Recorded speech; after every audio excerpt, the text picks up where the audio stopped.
نہیں۔ اگر یہ کہا جائے نا بھائی میرا جسم ہے میری مرضی ہے، تو بڑا بے وقوفی والا یہ ایک ایسا جملہ ہے۔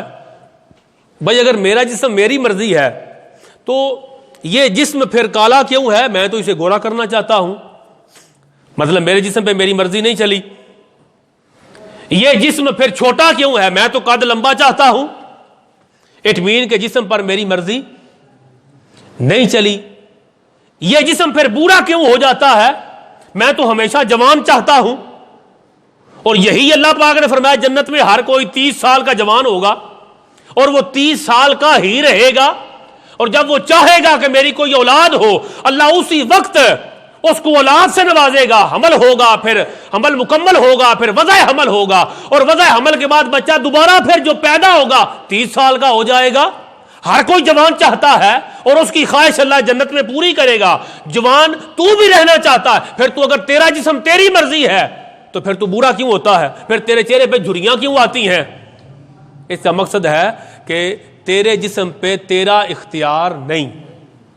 اگر تیرا اختیار ہوتا تو تیرے گھر میں لڑکیاں کیوں پیدا ہوتی ہیں؟ سارے لڑکے کیوں پیدا؟ تو اب بھی لڑکے چاہتا ہے، تیرے گھر میں اب بھی لڑکی پیدا ہو تو تمہیں پریشانی لاحق ہوتی ہے۔ پھر تو اپنے گھر میں سارے بچے پیدا کر اگر تیرا جسم تیری مرضی ہے۔ نہیں، یہ جس کا جسم عطا فرمایا ہوا ہے مرضی بھی اسی کی چلے گی۔ وہ یہی بار بار تمہیں بتانا چاہتا ہے کہ جب تیرے اوپر بیماری آتی ہے، اگر تیرا جسم ہے تو بیماری روکتا کیوں نہیں؟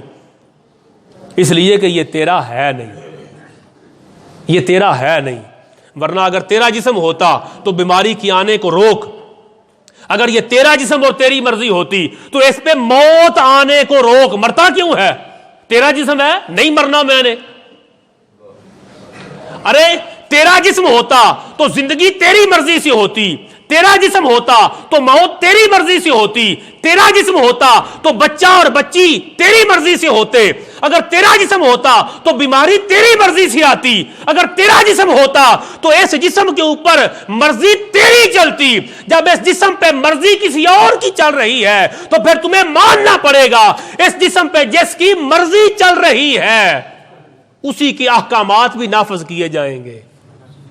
مولا علی پاک کے پاس بندہ آ گیا، عرض کیا کہ حضور کچھ بندے کہتے ہیں کہ بندہ تقدیر کے ہاتھوں مجبور ہے، اور مجبور محض ہے ہی مجبور، کاری کچھ نہیں سکتا، بس جو لکھا ہوا اللہ نے لکھ دیا وہی ہوگا۔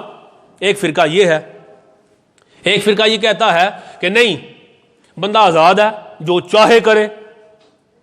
تو حضور آپ فرمائیں، علی پاک آپ فرمائیں بندہ آزاد کتنا ہے، بندہ مجبور کتنا ہے؟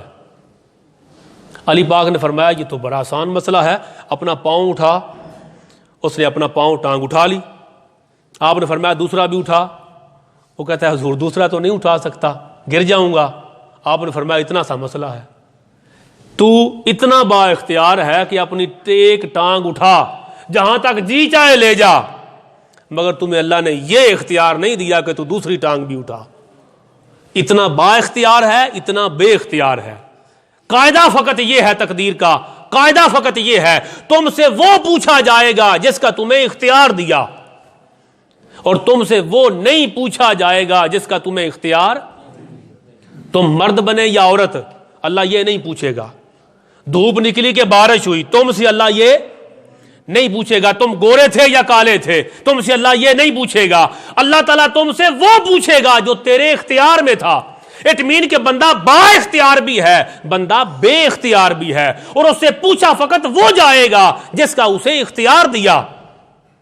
تو وہ اختیار بھی اللہ نے امانتاً دیا۔ تیرا جسم ہے مگر تیری مرضی نہیں چلے گی، وہ امانتاً تمہیں دیا ہے، اور امانتاً بھی ایک حد تک اللہ تعالیٰ نے تمہیں اس کا اختیار دیا ہے۔